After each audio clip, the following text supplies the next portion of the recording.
Welcome to the Other 99% podcast. I'm your host, Lisa Duck, a coffee-loving direct sales enthusiast who's obsessed with a good digital system. Come join me for a realistic look into the world of direct sales. We'll explore inspiring perspectives, learn about unique business tips, and celebrate success stories that often go untold. Because on the Other 99%, every seller matters.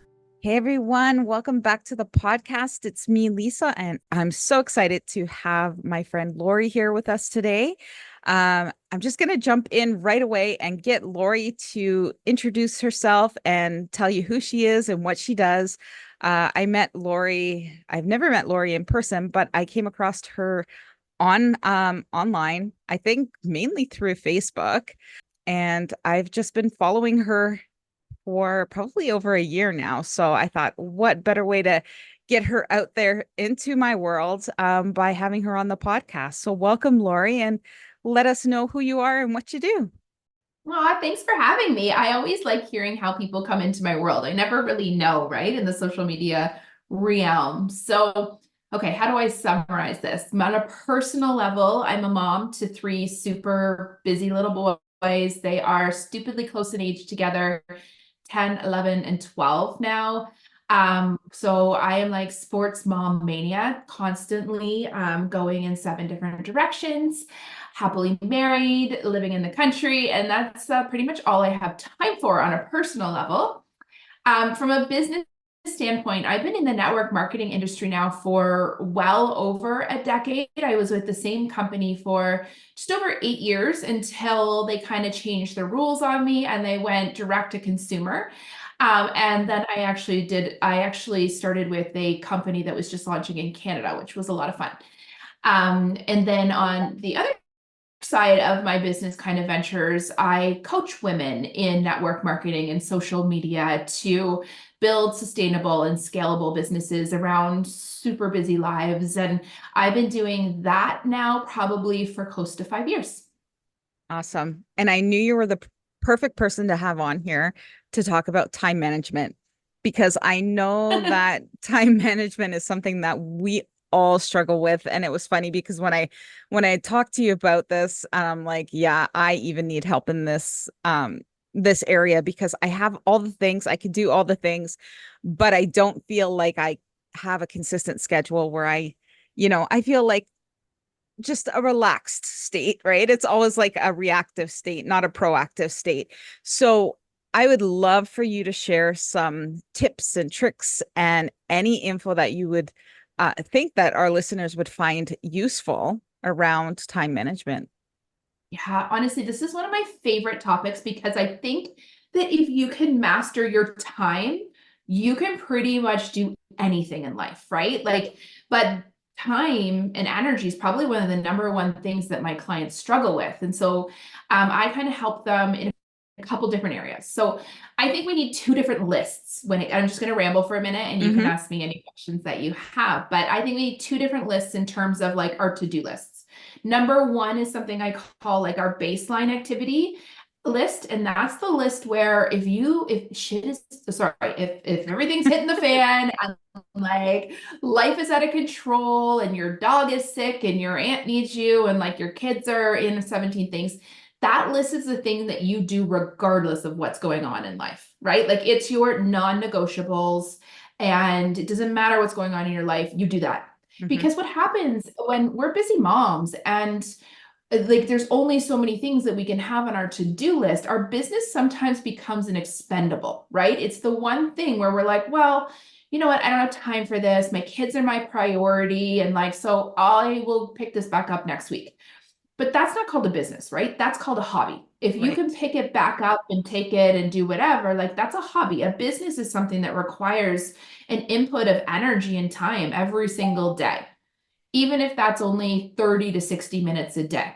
And so my baseline activity list, I would say those are things that are like 20 minutes of a day. Like probably it's posting on social media, probably it's responding to messages in your DMs. And that's really like it.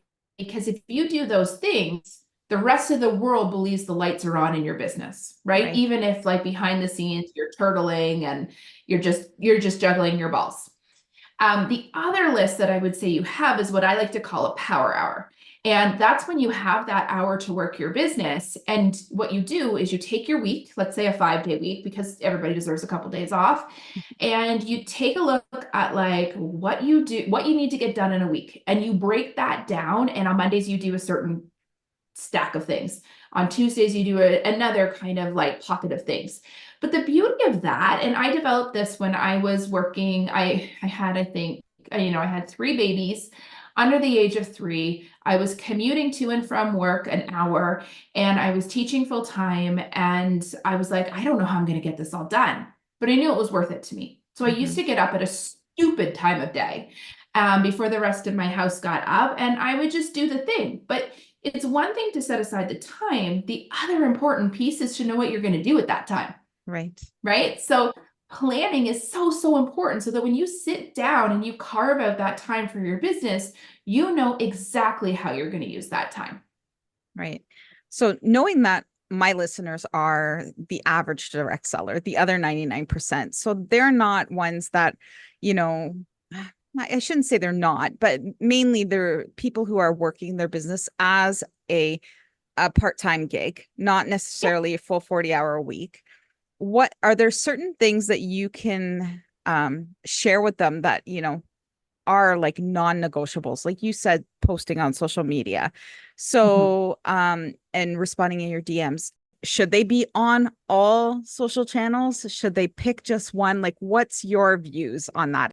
Yeah, it's so interesting 'cause you're right. There's so many different places we could, and someone will tell you you should show up. I always I always think and here's the thing, I work with the other 99% too. I'm not working with people that are, doing this full time. I am really working with the average woman who probably sets aside 30 to 60 minutes a day to work her business.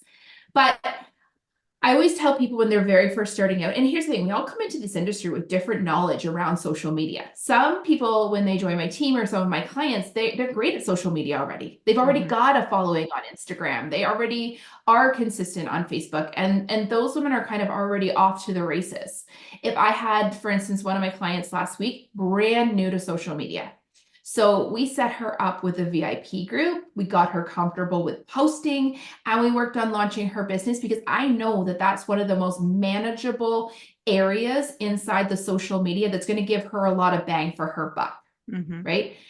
Do I think everybody should be on Instagram with a personal and a public account? I do, because and while I still believe in VIP groups and I believe that online events work still, they don't work the same way that they did 3 years ago or 2 years ago when we were in, the online, when we were in hell, really. And so now we need new ways to grow our audience. And you need to have some kind of public social media account where you're delivering consistent value and pulling in a brand new audience so that you don't find yourself begging your friends and family and giving them their discount at the end of the month in order to hit your goals. Yeah, I love that because that's one thing that I train my team on.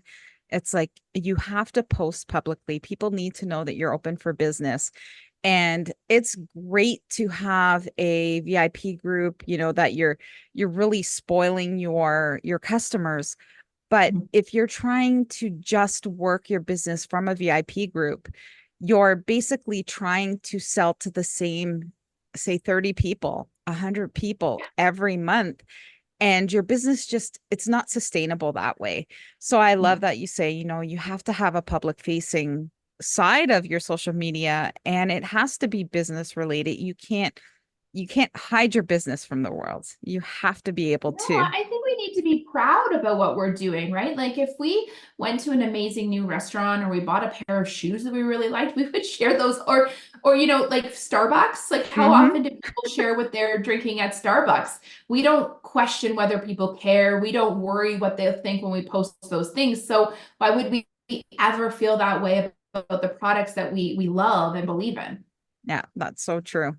Now, I know that as we speak, you've just launched a Reels workshop, a 21-day Reels workshop.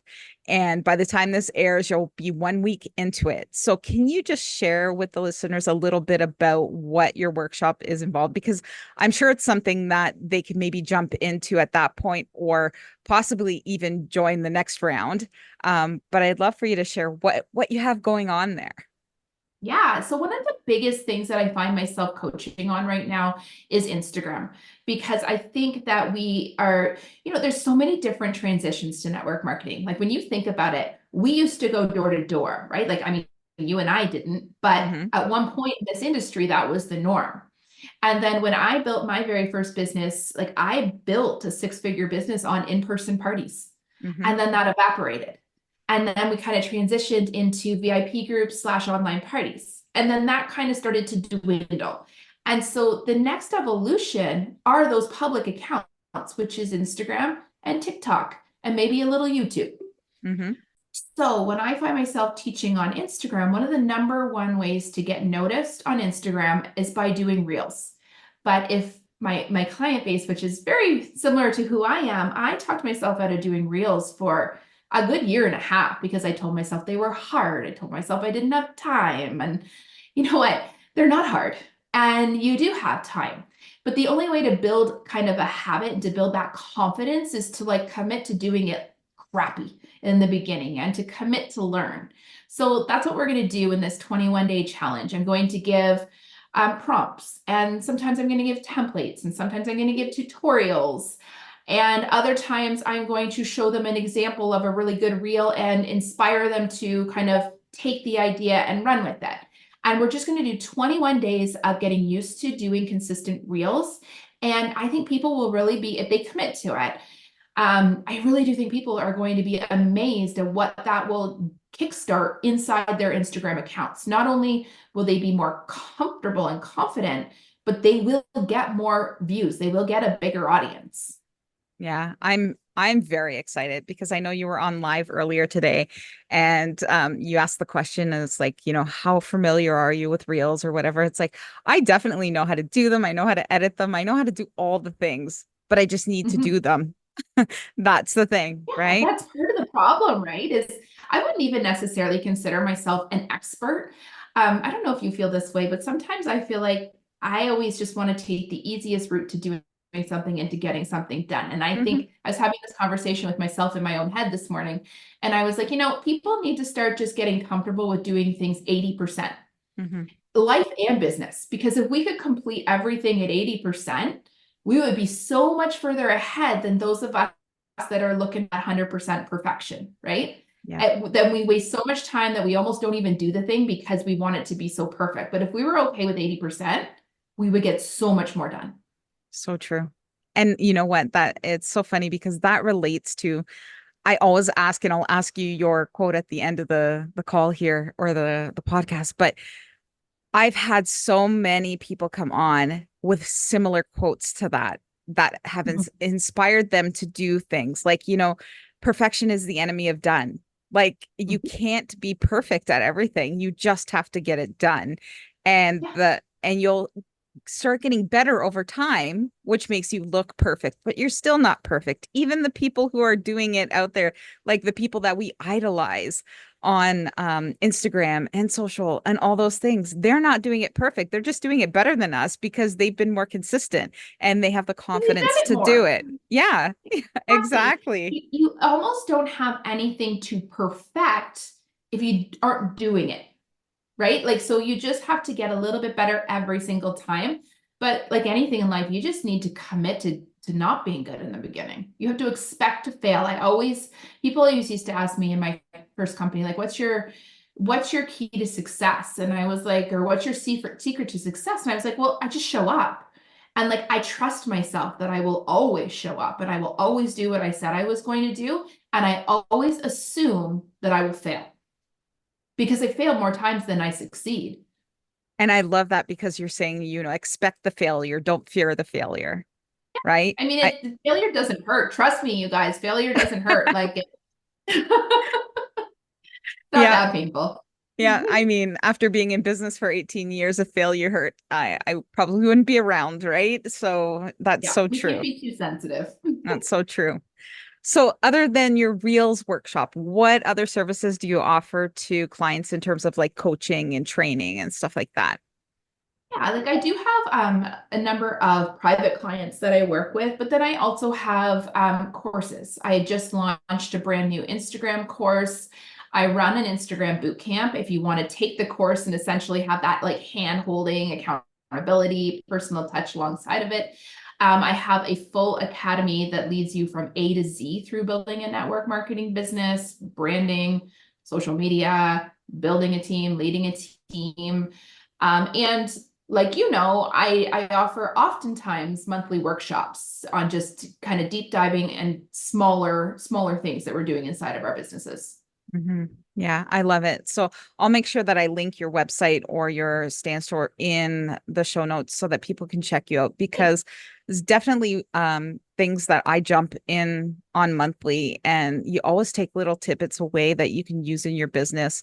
And people always say to me, it's like, Lisa, how did you learn this stuff? It's like, well, I didn't invent it. I just follow people who have done it before me and like I take it and I use it and that's all you could do is never be afraid to stop learning. I'm like you have to keep learning in order to grow your business. So, Well, and what's funny is I don't really think that any idea is an original idea, right? Like yeah. all we do is we learn it from one place, we put our own swing on it, and we put it back out into the world, and we say it a different way. And sometimes you just relate to the way somebody teaches or speaks, and you can see how that would apply to you. Yeah, that's so funny because I was having a conversation about this same topic last night in a mastermind. And people were saying, yes, Lisa, but the way you present your trainings and stuff like this, it speaks to a different clientele. So don't be afraid to put your spin on things and put it out there. So I love that. Yeah. So Lori, tell us where can we find you on social? How can people connect with The you? best place really is on Instagram, and I'm the Lori Irvin, Lori and Ervin. And that will connect you to kind of all the things in my world. Awesome. And before we go, I want to know if you have a favorite quote or words of advice that you think that every direct seller needs to hear. Oh, probably have a billion of them. But the first thing that kind of comes to mind, and something that I even have on a shirt, is done is better than perfect. And so I just like, I don't know. My husband always tells me that I'm like 150% of a human with the amount of things that I get done in a day. Mhm. And it's because done is better than perfect, right? You can't actually sell anything if you never complete the reel. You can never sell, like you can never build your team if you never ask somebody because you're perfecting your words behind the scenes. You don't get anywhere when you're working and when you aren't producing. I love that. I love that so much. All right, Lori. Well, I have taken enough of your time and I really appreciate you joining us on the podcast. And I hope everybody enjoyed this. And I know you're going to take a lot away from this little episode. And we'll talk to you on the next episode. Take care, everyone. Hey, thanks so much for taking the time to listen to the podcast. I hope you enjoyed this episode. If you would take a minute to rate and then review the podcast, I would absolutely love it. And if you know someone who really needs to hear this podcast, please feel free to share it with them. More listeners, the better.